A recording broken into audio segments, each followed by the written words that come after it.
Let's pour one out for old Cormac McCarthy.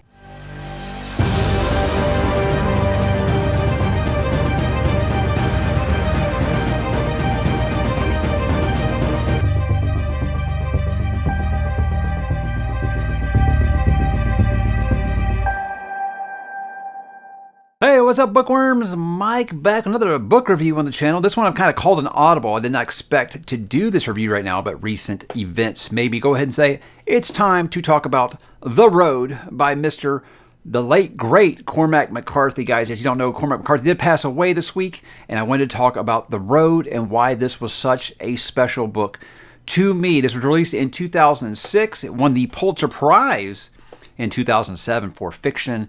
It was adapted into a film in 2009. That's what influenced me to go ahead and pick up the book. In 2008, before the lead up to the movie, I did want to read the book first, and I was glad that I did. It was a book that was very poignant to me, and for very, very numerous reasons it would be different now. As I think back to that time, guys, that was before I had kids. You know, now that I have a kid similar age as the boy is in this book, I don't know. It might affect me a little differently. But I do want to make sure that I let everyone know I get a lot of jokes and a lot of pushback because I was not crazy about Blood Meridian. But I love The Road, guys. The Road was an absolutely amazing book. It is very influential. I feel like it's been copied ad nauseum for 15 plus years by other things.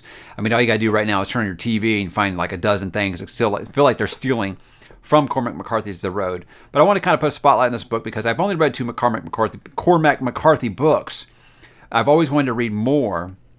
So it was a lot of questions I get is, well, you didn't really like Blood Meridian, so you must dislike his writing. Not at all, guys, because this book, absolutely incredible. But I'll talk about Blood Meridian another time. I just feel like I should bring that up because I know that that's going to be the first comment. Oh, I'm surprised you liked this book, how you felt about Blood Meridian.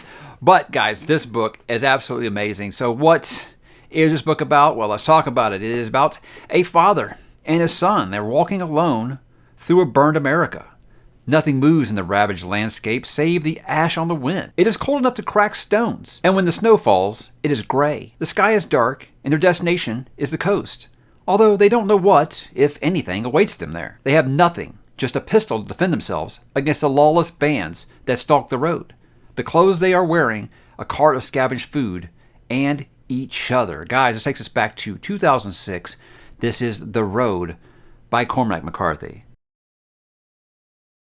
When you talk about what makes this book good or bad, guys, it's going to be mostly good. I don't have a lot of faults with this book. The first one is I feel like in an environment when dystopia was really, really, really rabid. I mean, it was just exploding at this time period. This is around the time of, I think it's right before Hunger Games broke out, but the genre as a whole was really, really exploding. And I felt like this was the one I felt like kind of set the bar for me about modern dystopian novels. What was I wanting to see in it? And I feel like he just does everything right in there. It feels so desolate. It feels so hopeless. It feels solitary. That's something that I really think that a lot of dystopian messes up. Is it's like, okay, it's this huge extinction event. 99% of the population is gone. But yet our characters are running into someone every other page. And I'm like, you would have lots of time alone in that world, especially if you're staying off the road. You're just going to be in a lot of, you're not dealing with like a zombie apocalypse or something. Nothing's reanimating corpses. It's going to be you in a lot of bodies. I think if you were one of the lucky-ish 1% that lived through a catastrophe like this, I think that that's something he really, really grabbed great. There are bad people out there, but they're not running into him every other page. That was something that I really, really did like. But I love that he never shows what caused this apocalypse. Now, I know that some people said they found that pretentious about the book, is that it didn't give them the answers. They're not used to those types of books. For me, not knowing what caused this apocalypse, what caused this world-ending event, it doesn't change the story. The story is about the relationship between the man and the boy here. I think that's something that's absolutely wonderful. You could tell me, oh yeah, it was a giant meteor. Oh, it was a nuclear bomb. And that's the things that people speculate. Some have said it's a meteor. Some have said it was a nuclear bomb. There are little hints and clues in the story, guys, that do tell you maybe what caused this, but it's never, again, that's never the focus of the story. But I know a lot of modern readers might have an issue with that. With me, I loved it. I didn't need to, sometimes you don't need to see the monster for it to be scary, and I think that it does a great job at that. It provides that mystery, but also, again, makes you focus on what the actual core of the story is, and it is the relationship between the man and the boy. And I say the man and the boy, guys, because it's another thing. He never names the characters. It made me think very Lovecraft. Lovecraft was always just unnamed characters. That was something that I really did appreciate. So usually most things like that, I'm going to be like, yeah, that's a little pretentious. I love it. I love it. I think it's great. Sometimes you don't have to know all the answers.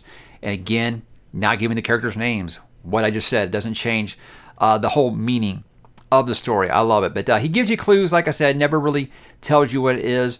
My theory, it had to be nuclear because there is a part where they're going through and they're seeing people dead in their cars. And I think a meteor strike isn't really going to kill people in their cars. I don't think it's necessarily a virus or anything because, I don't know. It just feels like you always have like reanimation things when that happens. Who knows? Who knows? But again, these are things you can debate upon yourself. But I think what I love about this is it focuses on love and family. That obviously is the prevailing nature here, is the relationship between the man and the boy. It gives you this hope in a hopeless situation. And I think that's what really keeps this story from just feeling dour and depressing. It's like it's dark. Obviously, the content you're dealing with here, you're going to be feeling a little isolated. And I think that's the feeling that McCarthy wants you to get while you're reading it. And he really does get that across well. But that relationship, you're so there for that relationship. And guys, I read this before I had kids, and I was feeling this. I feel like if I read this now, I don't know if I could handle it. Because like I said, I do have kids around the age of the boy now, and I don't know how I would handle this story with that there. But I love the relationship between them. I love that it goes from the point of, how far do you have to go before you go from like provider and nurturer to mentor and guide for your child? Because obviously in this environment, you're going to first instinct as a parent is you want to protect your child. But there is a prevailing lingering issue. Let's just say there's a ticking clock of some sort, and the man needs to prepare the boy to learn how to care for himself. And that it really just a situation like this where you talk about it feels very, very solitary. It feels very open, alone. You do still get that sense of urgency because you do feel like there is a ticking clock for something. But, obviously there are perils in this world. There are bad people. There are people who have resorted to cannibalism, obviously. You've ran out of food and things like that. And people start, hey, you'll be surprised what you do when you're really, really hungry, right? And those are big themes in the story. And I love that, I would say love. I mean, it's one of the things that I appreciate is it made me think of like the ending of Stephen King's The Mist, the movie, not the book, in that the man does carry one bullet, in case they have to use it on themselves, to not have to live through a gruesome, death of being eaten alive. That's something that's just haunting. It really is. But I love coming of age, obviously, under unusual circumstances. That's the reason I love Stephen King. He's always able to give me that story of people coming of age under major duress or something that you or I probably did not have to go through. And he does that just brilliantly here, seeing the boy's journey, from the point to where he's ready to cross into the coming of age. The transition from childhood to being a young adult is obviously a situation that, no one should ever have to go through. This kid's had his childhood just like stolen from him.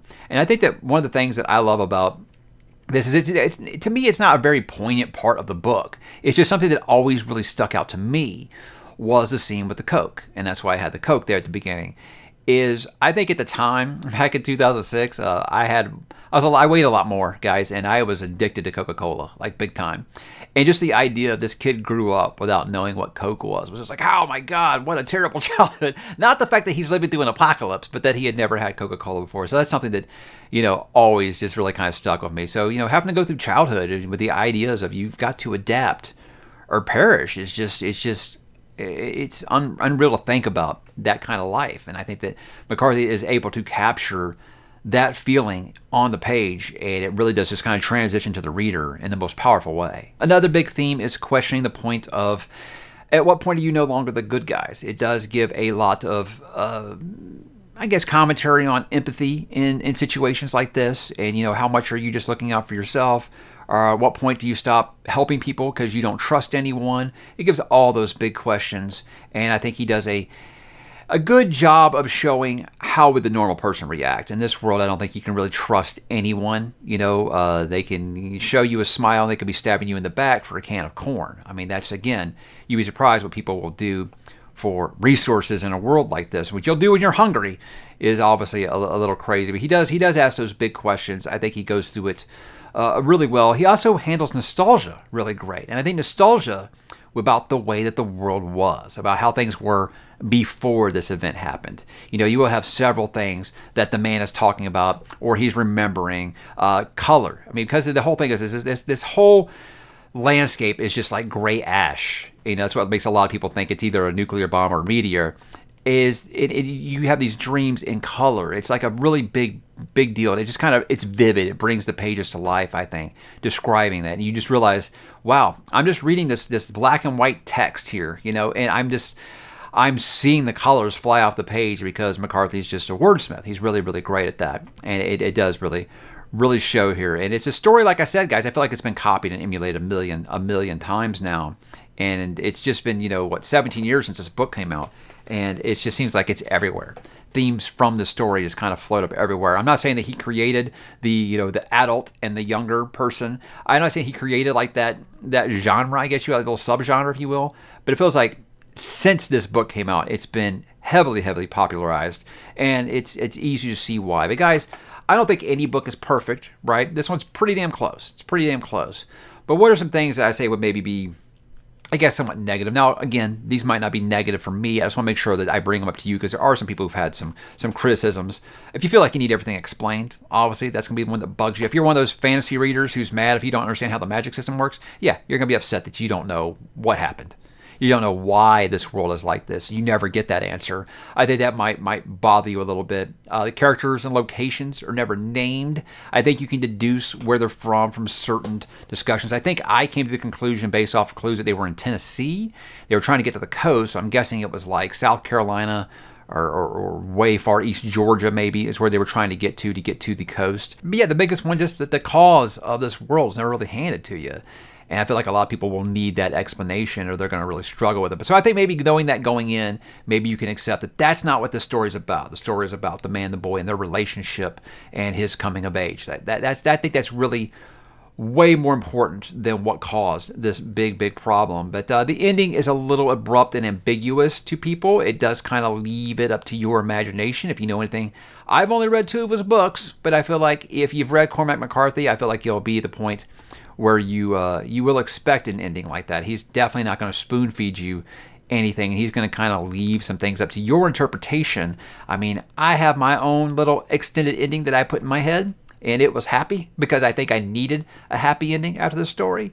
But you never know. You never know with these things. Personally, it's weird that I'm making this comparison to The Mist by Stephen King, but I feel like it is very much like the ending of The Mist by Stephen King, where it does end on a hopeful note, and it lets you decide, was it hopeful or not? It's kind of up for you to decide. But guys, why should you read The Road by Cormac McCarthy? I think, guys, this is one of the greatest character studies ever written. I think that I struggle to think of very many father-son books that really get this much across without me knowing anything really about their past, knowing anything about their struggles to get to that point, not even knowing their names. And he's able to really make me feel like I know these 2 characters inside and out just based off of their actions and the way that they act and talk to one another.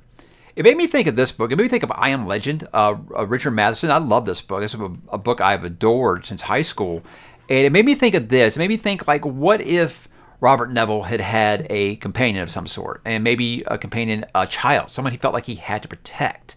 It's kind of a world it makes me think of. Is a little bit of an expansion on that somewhat. So if you liked I Am Legend, I think that'll be something that you would definitely like because it does ask a lot of the same big moral questions, that Robert Neville kind of had in that story. And again, if you just want that relationship there, if you have young kids, I don't know. Like I said, it might be tough for you to read this now. Like I said, I read this 4 years before I had my first kid, so I don't know how I'd react as a dad. I'm a big old sap now. I'd probably cry the entire book. I don't know. You'll see. But if you like things like, let's say, The Mandalorian or The Last of Us, I think maybe you'll find something here. I'll talk more about that in a minute. And again, guys, Cormac McCarthy, it's one of the most celebrated authors of his generation. So I think you owe it to yourself to pick something up. And most people seem to either start with The Road or Blood Meridian. Myself, I think I'd like to read All the Pretty Horses next. I think that'd be the next way that I go because I really feel like the guy would be amazing writing a Western. And the Blood Meridian, it was just something about the characters. It just didn't ever really click with me. About the Judge was interesting. But again, this isn't a review about Blood Meridian. I just know it's going to come up a lot. So yeah, you owe it to yourself to pick this up, pour one out for Cormac McCarthy as a tribute and say, you know what, The Road, it's not a very long read. I think that you could probably finish it in a sitting or two, and you'll be riveted, guys. You will enjoy it, I think. So as for my final thoughts, I already talked about the comparison there with I Am Legend. It's something that I absolutely loved, and I always said I felt like there could be more to that world if it was visited. Now, this isn't exactly the same world. There isn't the same creatures involved as there is like with I Am Legend, but I felt like it did have that same feeling that I got from I Am Legend of survivalism in a cruel and hopeless world where there's not very many numbers of us left, and you're trying to achieve certain things. Really, just stay alive, I think, is really one of the bigger ones. And this one just took that and added a lot of heart to it because of the relationship between a father and a son. I like that it focuses a lot on the themes of companionship and survival. I love a good survival book. It's one of the things that drew me, I think, to the dystopian genre. Is just I love survival. When you can't just exactly go down to the grocery store and get you some some fresh broccoli and some eggs. You got to try to find ways to live off the land and then protect those that you love. That's something that I really do.